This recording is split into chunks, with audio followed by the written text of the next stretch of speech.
Continuamos con La Noche. Claudia Gurizati, una de las periodistas latinas más influyentes de la región, entrevista a los grandes personajes que generan opinión. Presidente de México. Muchas gracias. Gracias a ti, me interesa. Desconocí. Este caso. Muy agradecido. Bajo su dirección, el programa La Noche, espacio de opinión de NTN 24, le ayudará a entender el punto clave de las noticias en la voz de sus protagonistas. De martes a viernes, a las 18 horas, en la costa este de los Estados Unidos, por el Canal de las Américas.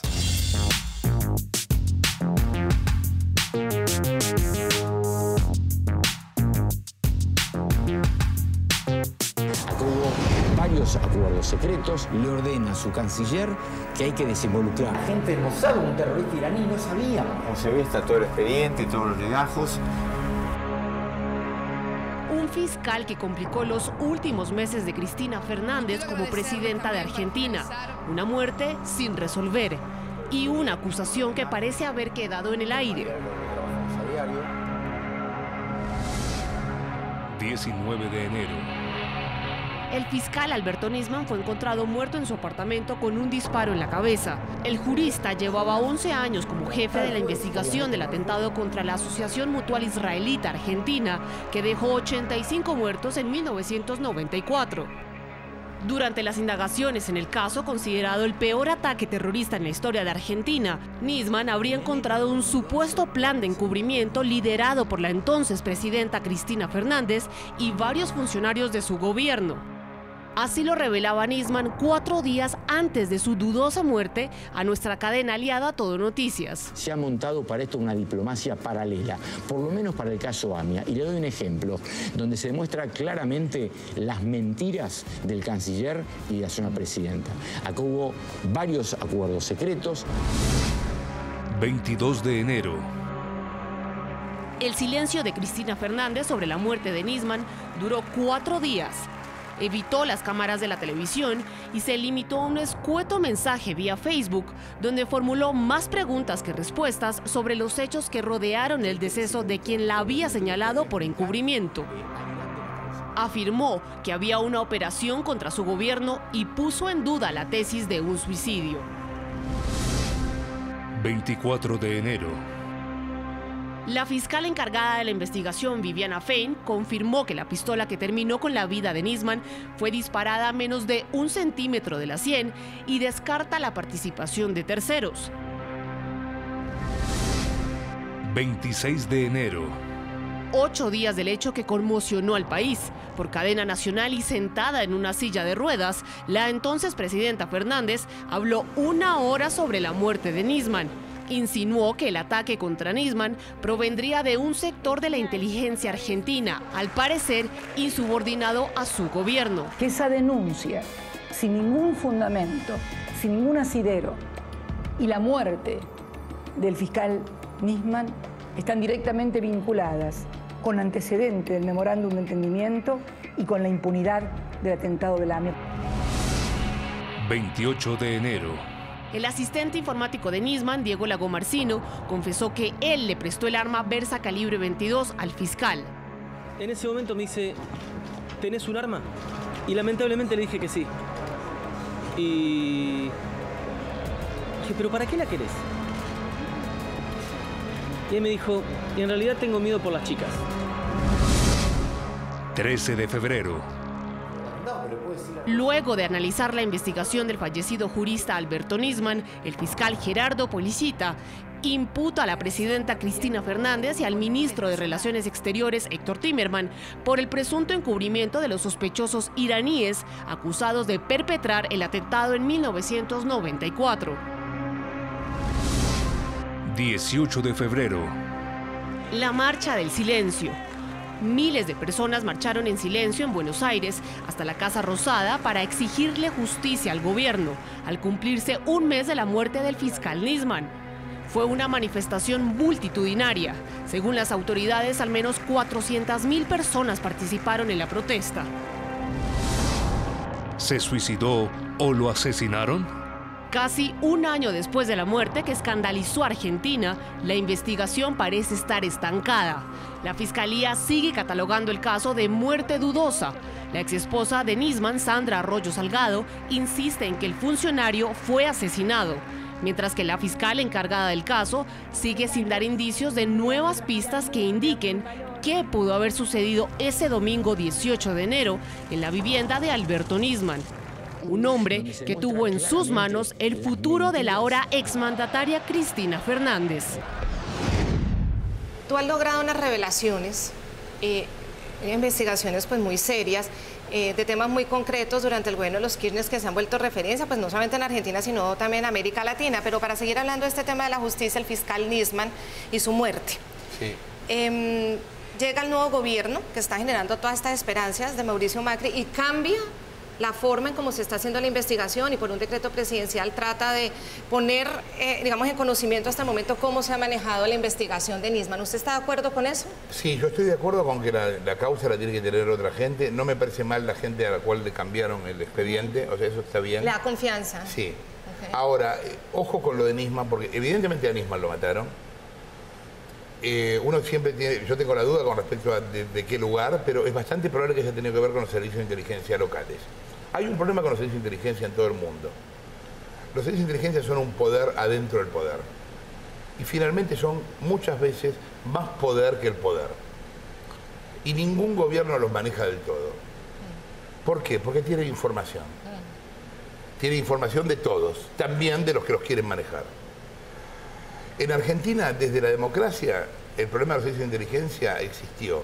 Primero porque todos los que estaban eran militares. Cuando llega Alfonsín, todo era gente de la dictadura. Hubo que sacarlos, pero no podían sacar a todos.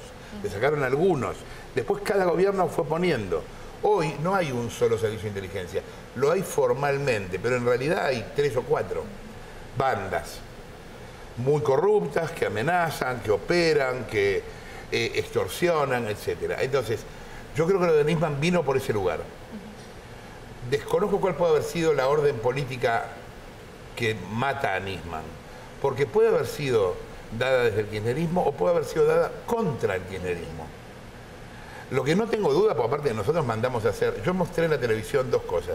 Una, imágenes del allanamiento que vos veías que era un delirio absoluto. Alterando la escena. El arma adentro del bidet, sí, o sea, sí, un delirio.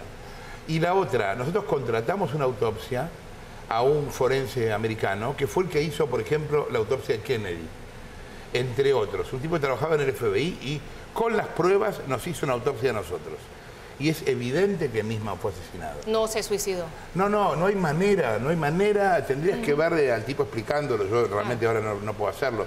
Pero a usted no le queda ninguna duda de que eso no fue a mí no me queda absolutamente ninguna duda que a Nisman lo mataron, pero aparte, mira, olvídate de Nisman. A vos te dicen esto.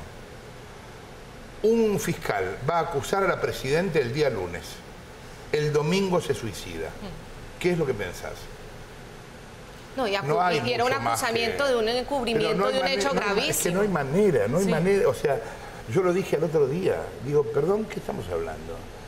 Lo dije el otro día sin tener las pruebas que después tuve, pero es obvio. Es análisis.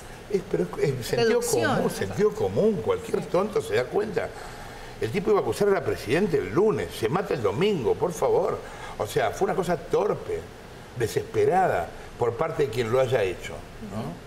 En cuanto al caso de la casa de Cristina Fernández en Calafate y la bóveda que te mostraron en planos, sí, en el programa mostraste cómo eran los planos, una bóveda en el subsuelo que podía albergar millones y miles de millones, decían, de dólares o de euros. ¿Qué pasó finalmente? ¿En qué terminó esa investigación? Hay parte de esa causa que todavía sigue, que es lo que nosotros llamamos la ruta del dinero K, pero sigue del lado del empresario, del lado de Lázaro Báez. Acá, a ver, hubo 3 empresarios que crecieron durante la época Kirchner, eran los 3 amigos de Kirchner. El que más creció fue un constructor, Lázaro Báez. Se discute qué porcentaje tenía Kirchner y qué porcentaje Lázaro Báez. Lo que se cree es que Kirchner tenía la mayoría. El problema que hay con la corrupción es que siempre es plata en efectivo. Nadie te da un cheque por una coima, porque quedaría una prueba. Entonces, ¿qué es lo que le pasa a los, vean Breaking Bad, qué es lo que le pasa a los narcos? ¿Qué problema tienen los narcos? ¿Dónde ponen el efectivo? Entonces, por eso tienen habitaciones llenas de efectivo. Claro. Hoy, ¿dónde está ese dinero? Yo realmente lo desconozco. Dicen que está en una de las estancias de la Azerobaes, pero no lo puedo afirmar, es una versión que escuché. Esa causa hicieron todo lo posible por no investigarla durante años. Yo espero que en esa causa se avance. No creo que Macri tenga la consecuencia de llegar hasta Cristina ahí. Pero creo, bueno, porque en Argentina desgraciadamente ningún expresidente fue preso. Ni siquiera Menem. Menem estuvo 10 minutos preso en una casa de un exfuncionario y después siguió libre. Yo creo que hay acuerdos de poder que suceden, digamos, a ver, yo creo que es mucho mejor que Macri haya ganado, lejos, pero tampoco creo que Macri sea el Papa Francisco, digamos, o sea, creo que hay acuerdos políticos, es que es así, digamos, no, yo le deseo suerte, se ha animado a cosas que yo no pensé que iba a animarse. Como por ejemplo. Bueno, en los últimos meses del gobierno K, era increíble, tomaban a miles de personas en el Estado, pero miles, no es una exageración, es literal. El Ministerio de Justicia toma 1.500 personas de un día para el otro, o sea, una locura. Bueno, echaron a esa gente. Tomar es contratar. Ah, pues, perdón, sí, claro. Para todos los televidentes de la región. Sí, sí, sí. Me tienen que subtitular. Estamos separados por el mismo idioma. Sí, claro. Eso nos pasa. Tal cual. Yo si veo una película española necesito que la subtitulen, sí. No entiendo nada de lo que dicen. Bueno, contratan a miles de personas y Macri ahora los ha echado. Cosa que fue muy valiente. Y que no le crea problemas, no es popular, le crea problemas porque hay mucha gente que está resistiendo, están haciendo marchas, pero lo hizo, o sea que está en ese sentido, yo creo, bien encaminado, ¿no? Bueno, entonces digamos que en todos estos tránsitos, hablemos de los últimos 50 años de Argentina, los gobiernos que ha habido, estamos hablando, volvemos y repasamos desde la dictadura, la transición, todo el caso de Menem, estamos hablando del gran fracaso también de la Rúa, esa crisis terrible financiera, luego los Kirchner en el poder y sin querer soltarlo. ¿Hay esperanza en Macri con esos desafíos? Primero, la crisis económica, la fiscal, la financiera, por supuesto. Hoy el principal problema de Macri lejos es la inflación. La inflación está empezando a descontrolarse, ya es muy alta, va a terminar arriba del 30% en el año y no se sabe si va a seguir en esos parámetros o va a subir todavía más. Hoy Macri lo que tiene que hacer básicamente es eso y lograr que entre inversiones que reactiven el aparato productivo. Hizo una buena gira en Davos, estuvo bien que fuera a Davos con la oposición, fue inteligente de parte de Massa, el opositor, ir, porque es un buen mensaje frente a los demás, es decir, estoy yo que gané más, el que puede ganar y los dos nos comprometemos a lo mismo, digamos, es un buen mensaje. Y frente a lo que has descrito como la grieta, que me gustaría que también le explicaras a los televidentes en qué consiste esa grieta, esa división que nos han inyectado y que se logra en un minuto. Hay un premio que dan en Argentina en la televisión que se llama Martín Fierro. Bueno, yo gané mucho de ellos. Sí. Y en un momento cuando uno que gané, hace unos años, hablé de la grieta por primera vez, al recibir el premio. Porque es un premio es como una especie de Oscar. Y entonces estaban todos contentos en el premio, siempre están todos contentos. Y esa vez había algunos que estaban en contra de otros, se silbaban, y a mí me parecía raro. Entonces lo dije en el escenario. Bueno, se armó terrible despelote y todos empezaron a negar que hubiera ninguna grieta. Hace de estos 5 o 6 años. El gobierno salió a responder que la única verdad es el amor y no sé qué estupidez. Y el tema fue creciendo, creciendo, creciendo y hoy la grieta está incorporado al lenguaje en la gente. O sea que evidentemente estaba pasando. ¿Qué es lo que pasó? El gobierno dividió a la sociedad, pero la dividió ya no en un sentido político, en un sentido cultural, o sea, en todo sentido. Acá hay amigos que se dejaron de llamar, hay gente que no invita a los cumpleaños al otro, hay parejas que se han peleado realmente, por política. O sea, es ridículo, no poder sostener una discusión, lo que hablábamos de los fanáticos. Sí. Bueno, eso yo lo llamo la grieta y yo creo que es lo peor que nos pasa, porque Argentina tiene una capacidad de recuperación económica grande, porque es un país muy rico. En 2 o 3 años va a estar mejor. Pero la última vez que hubo una grieta fue en los 50, peronismo, antiperonismo, y duró 30 años. Entonces yo no sé si la grieta va a superarse muy rápido, creo que no. Es lo que pasa en Venezuela. En Venezuela hay barrios chavistas y barrios antichavistas. Y ya no hay posibilidad de discusión, porque ya en un momento los dos exageran. También los antichavistas. porque todo se ha vuelto basado en el resentimiento. Entonces, es muy difícil construir un país cuando vos lo tenés dividido en dos, ¿no? Los odios se generan en 1 minuto, en 2 minutos, pero resarcir los odios y llamar a la reconciliación dura siglos. Bueno, Colombia debe conocer eso, ha tenido guerras civiles, ¿no? Yo no sé de cómo por supuesto hace mucho tiempo, pero yo no sé cómo ha salido de eso.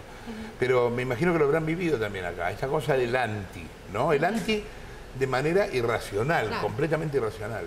Bueno, América Latina también está inundada. Usted pone el caso de Venezuela, pero también está el de Ecuador en las largas sabatinas de Rafael Correa, en la que lo único que se dedica es a tildar a quien no piensa como él, como su enemigo, a desprestigiarlo y a ponerle multas a los periodistas. Increíble. Está también el gobierno de Evo Morales, que lanza el ristre contra la oposición. Sí, igual son todos, también hay a nivel interno casos distintos, ¿no? Porque Evo Morales es el presidente de un país que tiene 70 nacionalidades adentro. Que tiene no sé cuántos idiomas. Sí, pero el lenguaje también es de dividir. No, el lenguaje es de dividir, pero también la situación de Morales en Bolivia es una situación rara. Los collas tienen una cosa también de buscar un liderazgo único, ancestral. Es una situación más particular. Correa también es una situación rara. Correa ha hecho cosas muy inteligentes en educación, como por ejemplo poner examen en la universidad, que antes no había, que los maestros tengan que tener, y los médicos tengan que tener más puntaje que cualquier otro para poder entrar. O sea, ha hecho cosas muy buenas y ha hecho cosas terribles. Con los medios ni hablar.